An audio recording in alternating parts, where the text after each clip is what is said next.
साथियों, आज मैं आपके सामने जो हमारा बजट 2026-27 उसकी जो आदरणीय निर्मला सीतारमण जी, देश के यशस्वी प्रधानमंत्री आदरणीय मोदी जी के नेतृत्व के अंदर पिछले 11 वर्षों का अगर कार्यकाल देखें, ये भारत विकसित भारत की तरफ बड़ी मजबूती से बढ़ रहा है। जितने भी बजट आए हैं उन्होंने विकसित भारत को गति से मजबूत किया है। बेशक कांग्रेस कमजोर होगी हो, उसकी कोई बात नहीं है, क्योंकि कांग्रेस आरोप लगाती रहती है। इन बजटों से कांग्रेस कमजोर हो सकती है, भारत मजबूत हुआ है नरेंद्र मोदी जी के नेतृत्व में। मैं इस बजट की भावना क्या है, इस बजट ने क्या दिशा ये देगा और उसके महत्वपूर्ण जो पहलू हैं, मैं उनके ऊपर चर्चा करने के लिए आज आप सबके बीच में आया हूं। सभी हमारे छायाकार मित्र भी हैं, पत्रकार बंधु भी हैं। मैं आप सबके माध्यम से हरियाणा के नागरिकों के सामने, हरियाणा के 2,80,00,000 लोगों के सामने देश के यशस्वी प्रधानमंत्री आदरणीय नरेंद्र मोदी जी के नेतृत्व में 3.0 सरकार का जो ये दूसरा बजट प्रस्तुत हुआ है, इस बजट से हरियाणा पर पड़ने वाले प्रत्यक्ष प्रभावों को भी मैं स्पष्ट रूप से बताना चाहता हूं, क्योंकि लगातार हमारे विपक्षी साथी उन्होंने शायद इस बजट को ध्यानपूर्वक नहीं देखा। ध्यानपूर्वक इसलिए भी नहीं देखा, शायद देखा भी हो ध्यानपूर्वक, परंतु अपनी राजनीतिक रूप से जब विरोध नहीं कुछ करना, कुछ शब्द मिलते नहीं है विरोध के, हाजिरी तो लगानी पड़ती है, कुछ ना कुछ बोलना पड़ता है। कई लोग जब बजट आदरणीय निर्मला सीतारमण जी बोल रही थी, उसी बीच में ट्वीट कर दिया, कहा जी कुछ मिला नहीं हरियाणा को। भाई अभी पूरा प्रस्तुत तो जाने दो। होड़ लगी हुई थी राहुल गांधी को कैसे खुश किया जाए। भाई उसको तो कोई भी खुश नहीं कर सकता। उसको कौन खुश करागा? राहुल गांधी को कौन खुश करागा? कोई खुश नहीं कर सकता। वो हमारे कुरुक्षेत्र में आया पीछे यात्रा लेकर के, और यात्रा लेकर के आया, कहा पांडवा ने कोई जीएसटी लगाया था का? आपके सामने है किस प्रकार की बातें करते हैं, किस प्रकार से गुमराह करने वाले बयान देते हैं कि हाजिरी लगानी है, बस हाजिरी के निमित्त उन्होंने कुछ न कुछ बोलना है। साथियों, केंद्र सरकार का यह बजट केवल एक ये वित्तीय दस्तावेज नहीं है, ये एक वित्तीय दस्तावेज नहीं है, बल्कि यह भारत की उस तस्वीर को पेश करता है जिसमें भारत आत्मनिर्भर, प्रतिस्पर्धी और सामाजिक रूप से संवेदनशील ये बजट है, वो दिखाई देता है। साथियों, देश के यशस्वी प्रधानमंत्री आदरणीय नरेंद्र मोदी जी के नेतृत्व में यह बजट, इस बजट में विकास भी है, इस बजट में विश्वास भी है और साथियों, इस सिद्धांत पर आधारित यह बजट है कि हरियाणा जैसे अग्रणी राज्य के लिए इसमें अपार अवसर निहित हैं। साथियों, यह बजट उस भारत की सोच को दर्शाता है जहां विकास का मतलब केवल बड़े शहर नहीं है, बल्कि गांव, किसान, महिला, युवा और श्रमिक भी हैं। साथियों, जहां अर्थव्यवस्था मजबूत हो लेकिन समाज का अंतिम व्यक्ति भी सुरक्षित और सम्मानित महसूस करे, ये बजट उस दिशा में ये महत्वपूर्ण बजट पेश किया है।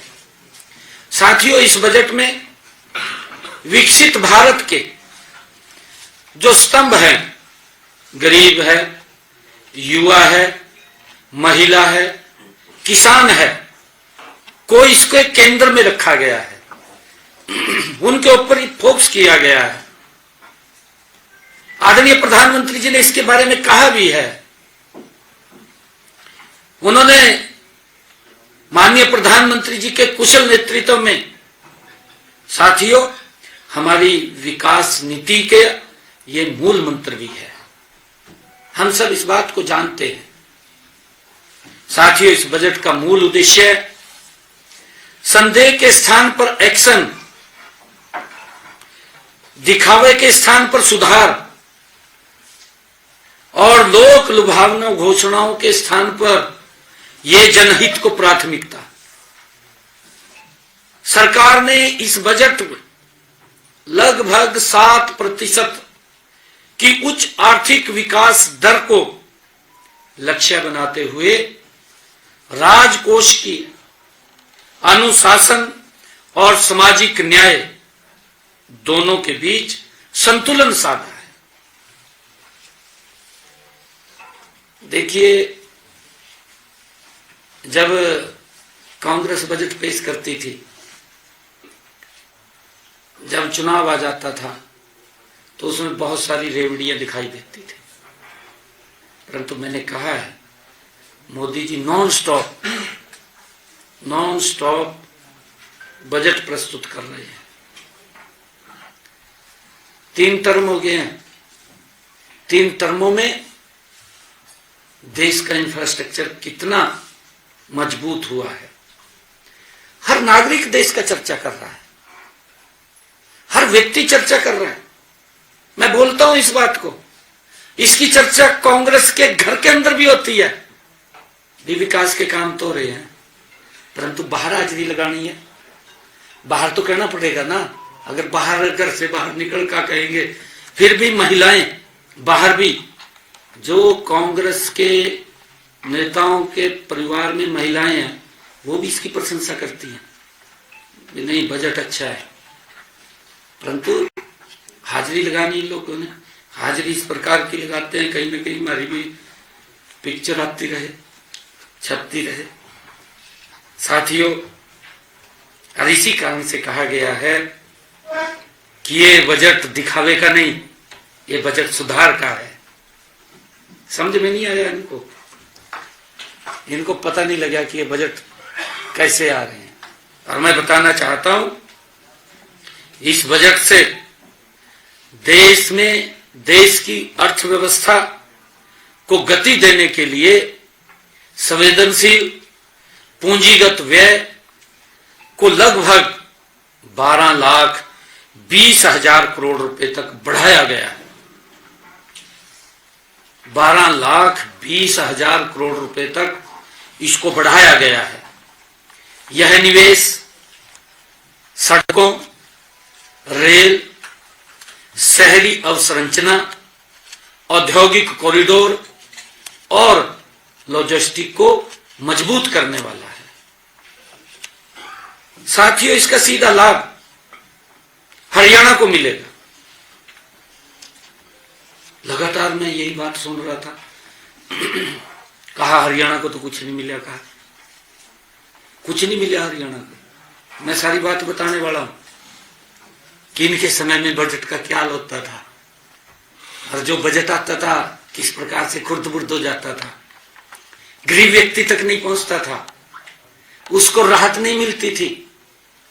वो देखता रहता था बजट में लोक लुभावने वादे आए हैं, परंतु आए तो हैं परंतु मिले नहीं है। मायूस होकर के बैठ जाते थे लोग।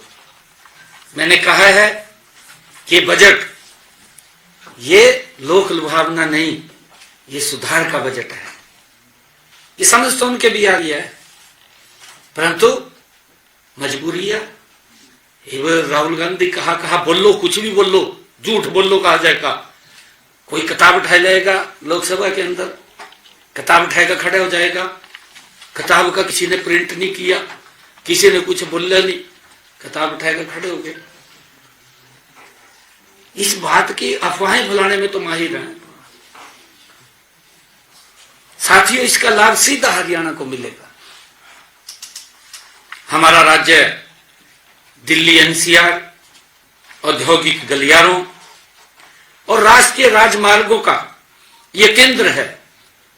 हम सब देखते हैं आज हरियाणा में जो 4 लाइनिंग रोड एक्सप्रेसवे एक जाल बिछा है।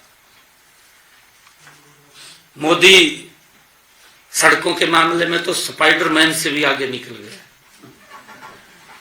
जानते हैं ना, है सड़कों के मामले में अमेरिका को भी पीछे छोड़ने वाले इतना इंफ्रास्ट्रक्चर मजबूत हुआ। और साथियों, इस निवेश से न केवल विकास कार्य तेज होंगे, बल्कि लाखों युवाओं के लिए रोजगार के नए अवसर भी पैदा होंगे। साथियों, बजट में युवाओं के लिए क्या है, ये बात विपक्ष द्वारा कही गई कि युवाओं के लिए क्या है, ये बोला गया, दुष्प्रचार किया गया। मैं बताना चाहता हूं, इस पर उन्होंने खूब चर्चा की है, बोलते रहे, अब भी बोल रहे हैं। साथियों, मैं बताना चाहता हूं कि केंद्र सरकार हमारे युवाओं को देश की सबसे बड़ी पूंजी मानती है। युवा कौशल विकास व शिक्षा के क्षेत्र में इस बजट में 1,39,000 करोड़ रुपए का प्रावधान किया गया है युवाओं के लिए, जिसमें कोई युवा कौशल विकास शिक्षा इस क्षेत्र के अंदर 1,39,000 करोड़ रुपए का प्रावधान किया गया है। देश के 1,50,000 से अधिक युवाओं को नई उम्र की स्किल का प्रशिक्षण भी प्रदान किया जाएगा। इसलिए केंद्रीय बजट में कौशल विकास, रोजगार और भविष्य की तकनीकों के लिए 15,000 करोड़ रुपए से अधिक का प्रावधान वो किया गया है। साथियों, इसमें चाहे आर्टिफिशियल इंटेलिजेंस हो, एआई, चाहे रोबोटिक्स हो, और चाहे बायोटेक हो, और साइबर सिक्योरिटी हो, ऐसी तकनीकों के लिए 10,000 करोड़ रुपए का विशेष फंड इसमें रखा गया है। साथियों, इसका सीधा लाभ हमारे हरियाणा के गुरुग्राम, फरीदाबाद, पंचकुला और रोहतक जैसे शिक्षण व तकनीकी केंद्रों को मिलेगा, सीधा लाभ मिलेगा। साथियों, जहां हमारे युवा विश्व स्तरीय अति आधुनिक कौशल सीखकर उच्च आय रोजगार प्राप्त कर सकेंगे।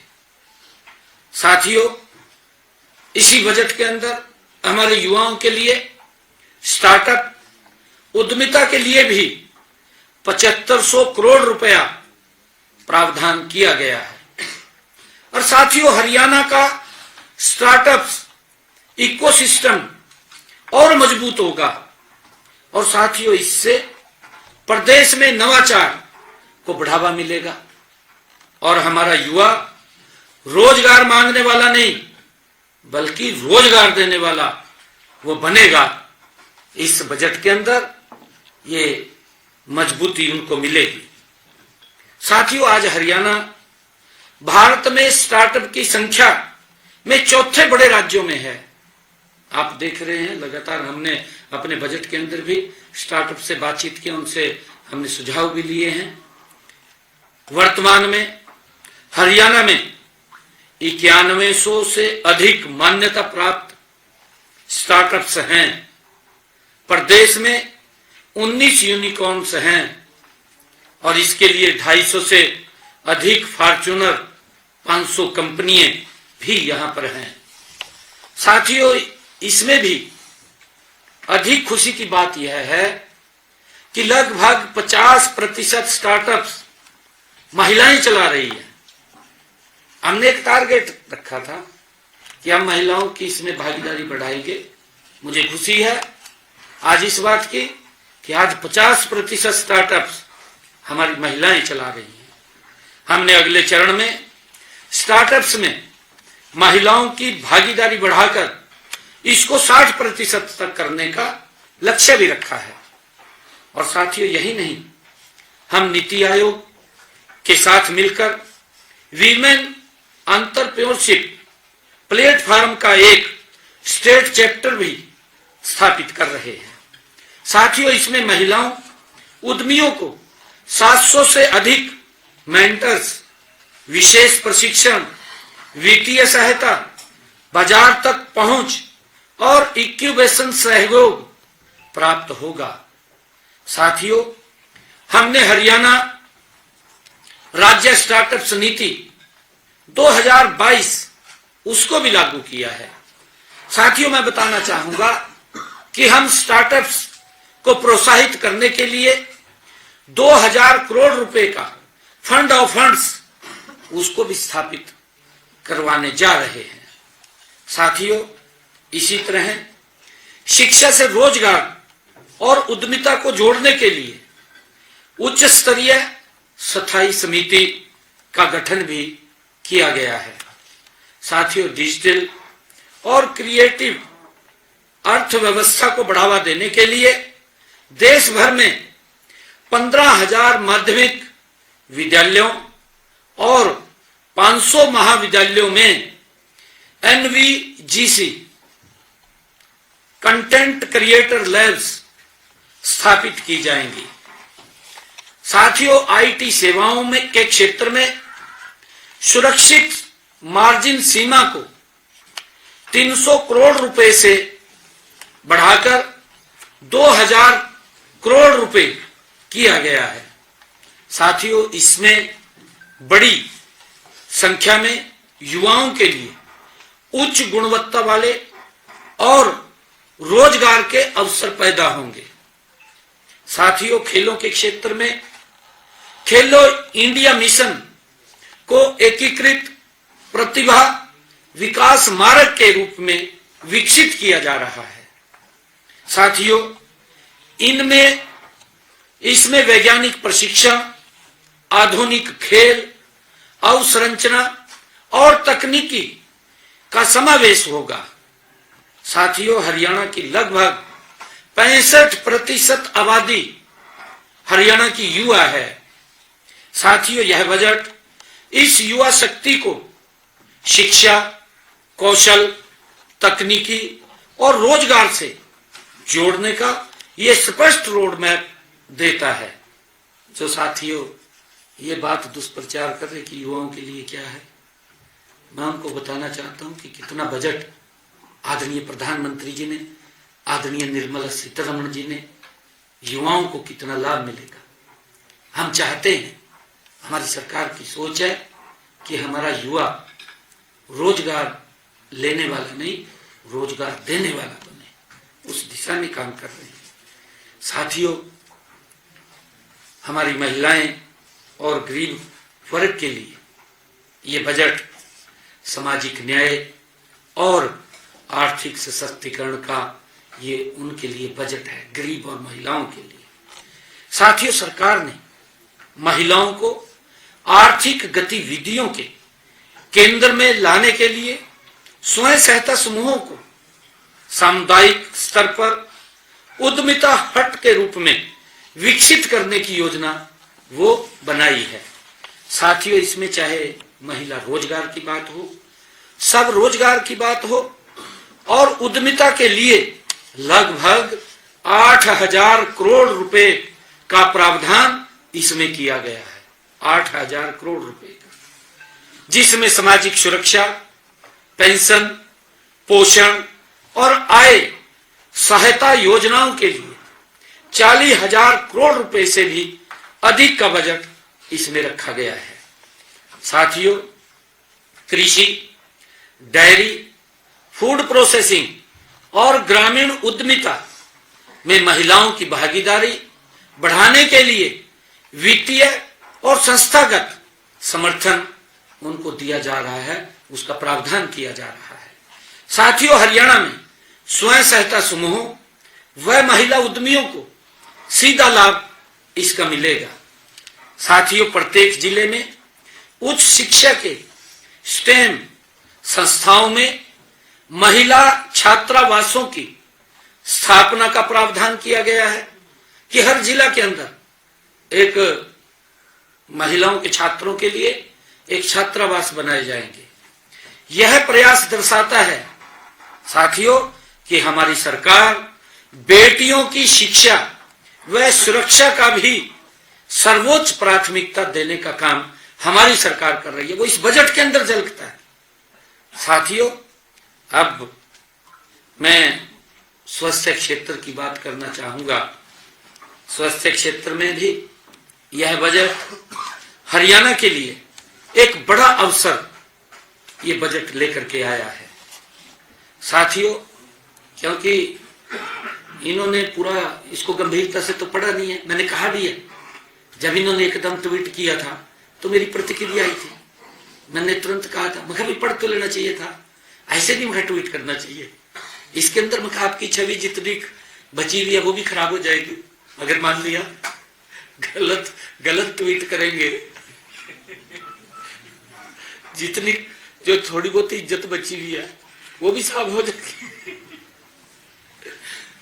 इस स्वास्थ्य के बजट में बायोफार्मा की बात हो, ये बायोफार्मा शक्ति पहल के अंतर्गत 10,000 करोड़ रुपए का प्रावधान किया गया है।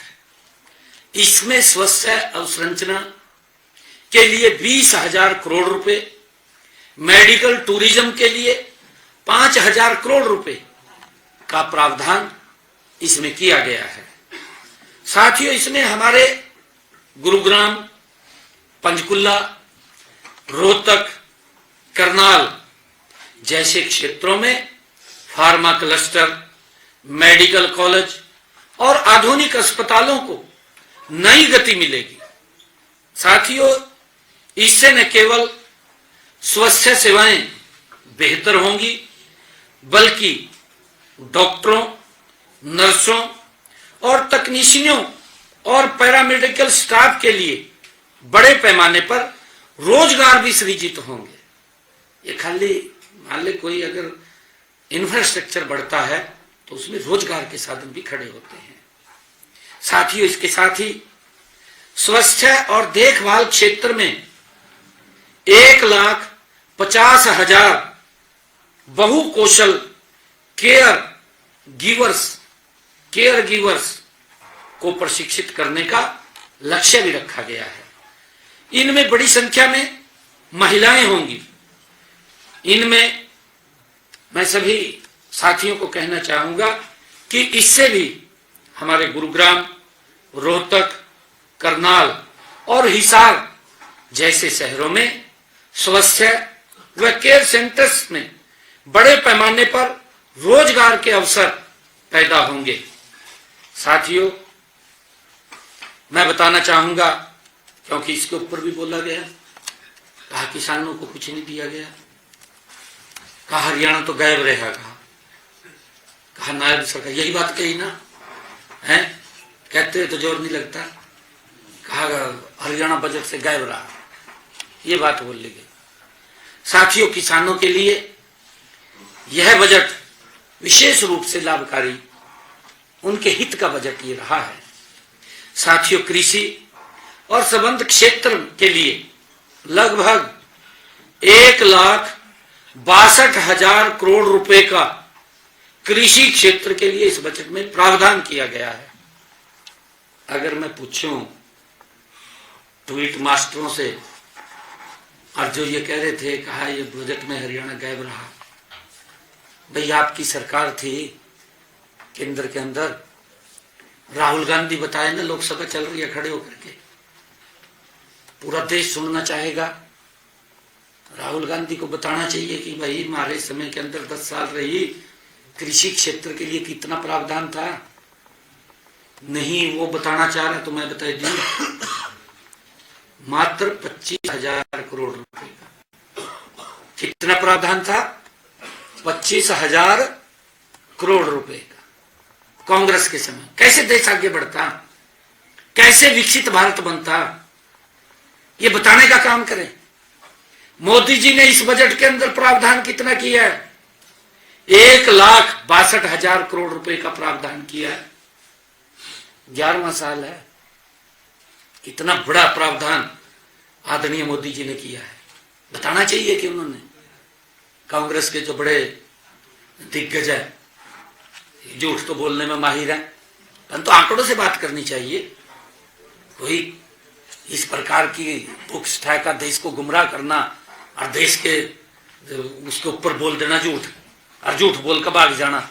मैं 2 बात करना चाहता हूं, कर ले भाई, तब देखो बेड़िया पैर की किसी ने रोकिया तो नहीं है। अगर किसी ने रोकिया हो तब तो बात भी भी बात कर भाई था, जबान रोक रखी क्या किसी ने, बाहर कर ले जाएगा था। पत्रकार सुना, और पत्रकार तो रंसस का सुना बात था उसकी सुना नहीं सुना, हमारा काम खराब कराओगे। मात्र 25,000 करोड़ रुपए का था कांग्रेस के समय में। ये 2014 की बात है, लंबी बात नहीं है। मोदी जी ने इन 11 वर्षों के अंदर देश के किसान के हित में जो बजट प्रस्तुत किया है, जो उसमें प्रावधान किया है, 1,62,000 करोड़ रुपए का। अरे पासिंग भी नहीं है। जो उनका लंबे समय 55 साल तक देश को प्रशासन करते रहे, देश को गुमराह करते रहे, कहा कांग्रेस ने विकास किया। भाई विकास तो अपना कर लिया, देश का तो विकास नहीं हुआ। अगर देश का विकास हुआ है तो नरेंद्र मोदी जी के नेतृत्व में हुआ है। आज दिखाई दे रहा है, हर व्यक्ति बोल रहा है। ये इस प्रकार की बातें करते हैं। पशुपालन और डेयरी के लिए 6,153 करोड़ रुपए से भी अधिक का आवंटन किया गया है पशुपालन और डेयरी के लिए। ये प्रधानमंत्री जी की दूरगामी सोच। इस प्रकार का बजट देश को विकसित भारत में गति से आगे बढ़ाने का काम करेगा। और साथियों, इसी प्रकार मत्स्य पालन के लिए आदरणीय प्रधानमंत्री जी ने, निर्मला सीतारमण जी ने जो प्रावधान किया है 2,500 करोड़ रुपए का, और पीएम किसान सम्मान निधि कि मेरा किसान वो नीचे न दबे, वो मजबूत हो, खुशहाल हो। आदरणीय प्रधानमंत्री जी ने इस बजट के अंदर प्रधानमंत्री किसान सम्मान निधि योजना के लिए 63,500 करोड़ रुपए की निरंतर सहायता जारी रखी जाएगी। किसानों के लिए बड़ी राहत देने का काम आदरणीय मोदी जी ने किया है। मेरे हरियाणा के 20 लाख किसानों को यह लाभ मिल रहा है। पिछले समय के अंदर 19 किस्तें गई हैं। अगर हम बात करें 19 किस्तों के अंदर मेरे हरियाणा के किसान को लगभग 7,500 करोड़ रुपया उन तक पहुंचाने का काम यह आदरणीय मोदी की सरकार ने किया है, मोदी जी ने किया है। राहुल गांधी, कांग्रेस के नेता, ध्यान करिए आप, ये कभी वोट चोरी की बात करते हैं, कभी संविधान को समाज के झूठे आरोप लगाते हैं। देश ने नकार दिया इनको। बिल्कुल नकार दिया देश ने। अब आप देखना, बंगाल के अंदर भी, पंजाब के अंदर भी मोदी जी के नेतृत्व में बड़े मैंडेट के साथ सरकारें बन रही हैं। मोदी जी काम कर रहे हैं, मोदी जी सोते नहीं हैं, दिन रात देश को बढ़ाते हुए लगातार आगे लग रहे हैं। एक एक वर्ग की चिंता की जा रही है। इनके यहां किसकी चिंता की गई यही बता दे। 20 वर्ग की चिंता की है, बताएं ना। ये भाई, ये तो पूरा देश मीडिया के सामने है, पूरा मीडिया सुनता है, पूरा देश। बताएं ना भी कौन सी योजनाएं लोगों के हित में मजबूती के लिए बनाई है। झूठ बोलते हैं सारा दिन। साथियों, कोई छोटा प्रावधान नहीं है।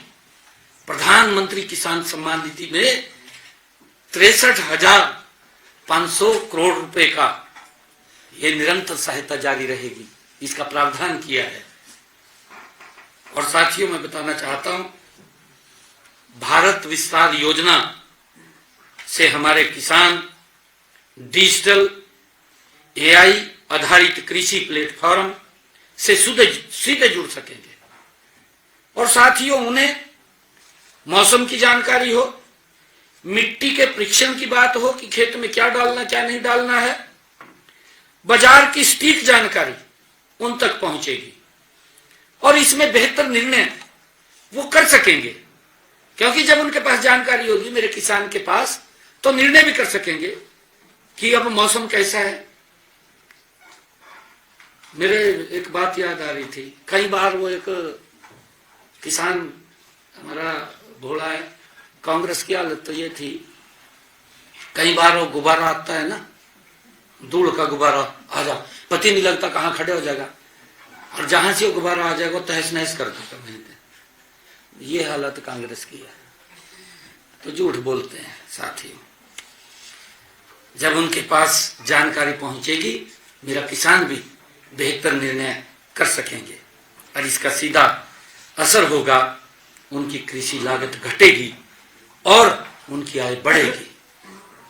साथियों, इस बजट का असर हरियाणा के खेत खलियान में साफ दिखाई देगा। इस बजट का असर हरियाणा में सिंचाई कवरेज पहले 80% से अधिक है, लेकिन बजट में जलाशयों, अमृत सरोवरों के विकास से जल संरक्षण और भूजल स्तर सुधारने में मदद मिलेगी। इसका भी प्रावधान इसमें किया गया है। साथियों, राज्य में डेयरी और पशुपालन किसानों को उनकी आय का बड़ा आधार है और मत्स्य पालन और डेयरी मूल्य श्रृंखला को मजबूत करने में ग्रामीण आय में स्थायी वृद्धि होगी। साथियों, इसी प्रकार बागवानी और उच्च मूल्य वाली फसलों को बढ़ावा देने के से हमारे दक्षिण हरियाणा और जो शुष्क क्षेत्रों में किसानों की लिए नई संभावनाएं इस बजट के दौरान खुलेंगी। साथियों, एग्रीस्टैक और डिजिटल कृषि से हरियाणा के प्रगतिशील किसान तकनीकी के माध्यम से अधिक उत्पादन और बेहतर दाम प्राप्त कर सकेंगे। मेरा किसान मजबूत होगा। इतना बजट का प्रावधान किया गया है तो धरातल पर उतरेगा। यह नहीं है, इनके समय में तो जितना छोटा सा बजट होता था, इतना और ही बजट खुर्द-बुर्द हो जाता था। कैसे संसाधन खड़े होंगे? जब संसाधन खड़े हो रहे हैं तो इनकम बढ़ रही है। इनकम बढ़ रही है तो लोगों के वेलफेयर के लिए खर्च हो रहा है। खर्च हो रहा है ना। कांग्रेस तो ये सोचती थी कि गरीब व्यक्ति को और गरीब कर दो। आज नरेंद्र मोदी जी के नेतृत्व की वाली सरकार ने 25,000 करोड़ गरीबी रेखा से जो बाहर किए, 25 करोड़ लोगों को गरीबी रेखा से बाहर किया है। कांग्रेस ने 25 करोड़ लोगों को गरीब किया है। ये हालात थी इनकी। इनका बजट आप देख लीजिए। ये अगर कोई संपन्न व्यक्ति होता था वो भी गरीबी रेखा के नीचे चला जाता था। ये हालात कांग्रेस की थी। ना नीति थी, ना नीयत थी, ना नेतृत्व था। लगे हुए थे दूध के ऊपर से मलाई तार का खाने ना